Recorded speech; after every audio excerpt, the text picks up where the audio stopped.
విలీనం విభజన ఔటర్ వరకు గ్రేటర్ విస్తరణ ఇదే ప్లాన్ తో జీహెచ్ఎంసీలో వార్డులను 150 నుంచి 300 వరకు పెంచింది రేవంత్ సర్కార్. 12 జోన్లు, 60 సర్కిళ్లు, డిప్యూటీ కమిషనర్లు, జోనల్ కమిషనర్లు అంటూ పోస్టింగులు కూడా ఇచ్చేసింది. బల్దియా విషయంలో సర్కార్ దూకుడు వెనుక రీజన్ ఏంటి?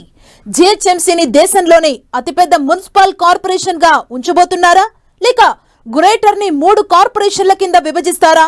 జీహెచ్ఎంసీ ఎన్నికల కోసమే ఇంత వేగంగా నిర్ణయాలు జరుగుతున్నాయా?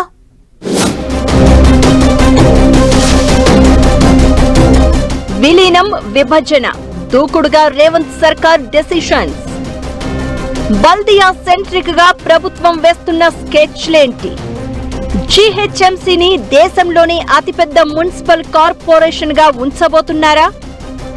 100 వార్డులకు 1 చొప్పున గ్రేటర్ ను 3 ముక్కలు చేయబోతున్నారా?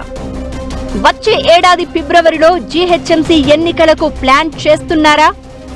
గ్రేటర్ రూపు మారింది, ఔటర్ వరకు విస్తరించింది.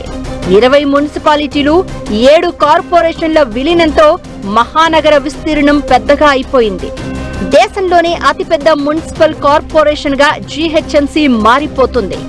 అయితే విలీనం తర్వాత గ్రేటర్ ను 3 ముక్కలు చేస్తారన్న టాక్ నడిచింది. కానీ గతంలో 150 వార్డులు ఉంటే ఇప్పుడు 300 వార్డులకు పెంచి ఆ చర్చను వెనక్కి నెట్టింది సర్కార్. డీలిమిటేషన్ పై పొలిటికల్ పార్టీలు కసుబుస్సుమంటూ ఉండగానే జోనల్ కమిషనర్లు, డిప్యూటీ కమిషనర్లు అంటూ పోస్టింగ్లు ఇచ్చేసింది.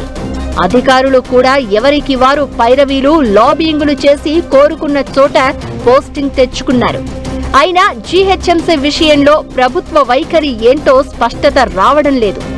గ్రేటర్ మొత్తాన్ని ఒకే మున్సిపల్ కార్పొరేషన్ కింద ఉంచుతారా, లేక 100 వార్డులకు 1 కార్పొరేషన్ కింద 3 ముక్కలు చేస్తారా అన్నది ఇప్పటికీ డౌట్ గానే ఉంది. విలీనం విభజనపై గందరగోళం నడుస్తూ ఉండగానే పోస్టింగులు, ఆఫీసులు అంటూ అన్ని చక్కబెట్టే ప్రయత్నం చేస్తోంది రేవంత్ సర్కార్. విలీనం, వార్డుల విభజన లెక్కేంటనే దానిపై విపక్ష పార్టీలకు క్లారిటీ వచ్చేలోపే సర్కార్ డెసిషన్స్ షాకింగ్ గా మారాయి. కలెక్టర్లు, వివిధ శాఖలకు బాసులుగా పనిచేసిన అధికారులను జీహెచ్ఎంసీ కమిషనర్ కింద పోస్టింగ్ వేశారు. కొంతమందిని పూర్తిగా డిప్యూటీ కమిషనర్ పోస్ట్ నుంచి తొలగించి జాయింట్ కమిషనర్లుగా నియమించి చర్చకు దారితీశారు బల్దియా బాస్. ఈ పోస్టింగుల్లో అవినీతి ఆరోపణలు వస్తున్నాయి. విధుల్లో నిర్లక్ష్యంగా వ్యవహరించిన వారి విషయంలో కఠిన చర్యలు తీసుకోకపోగా అదే హోదాలో కంటిన్యూ చేయడంతో విమర్శలు వెల్లువెత్తుతున్నాయి. ఇలా సర్కిల్స్, వార్డులు, జోనల్స్, అధికారుల పరిధిలో ఎన్నో సమస్యలున్నా సర్కారు మాత్రం స్పీడ్ గా డెసిషన్స్ తీసుకోవడం వెనుక ప్లాన్ ఏంటన్నది హాట్ టాపిక్ అవుతోంది.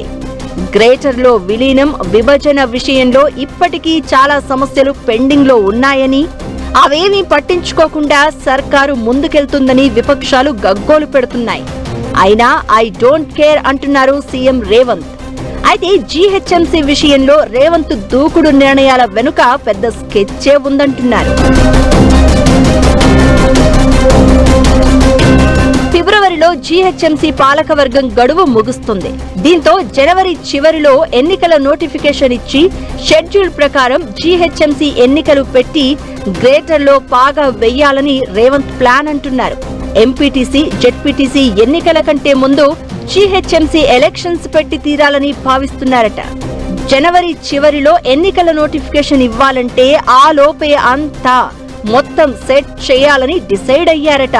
అందుకే విపక్షాలు ఎన్ని అభ్యంతరాలు వ్యక్తం చేస్తున్నా, లాస్ట్ కు కొందరు కోర్టుకు వెళ్లినా అన్ని అడ్డంకులను దాటి వార్డుల విభజన, సర్కిల్స్, జోన్ల వారీగా అధికారులకు పోస్టింగ్ వంటి కీలక డెసిషన్స్ తీసుకున్నారని అంటున్నారు. అయితే మున్సిపల్ ఎన్నికలకు ప్రధాన అడ్డంకిగా మారిన బీసీ రిజర్వేషన్ల విషయంలో కూడా ఓ క్లారిటీకి వచ్చారట. బీసీ కోటా అంశం కోర్టులో ఉండడంతో చట్ట ప్రకారం రిజర్వేషన్లు ఇవ్వడం సాధ్యం కాదు కాబట్టి పార్టీ పరంగా రిజర్వేషన్లు ఇచ్చి ఎన్నికలకు వెళ్లాలి అనుకుంటున్నారట. జనవరి మధ్యలో సంక్రాంతి పండుగ ముగిసిన వెంటనే మున్సిపల్ ఎన్నికల నోటిఫికేషన్ రిలీజ్ అయ్యే అవకాశం ఉందంటున్నారు.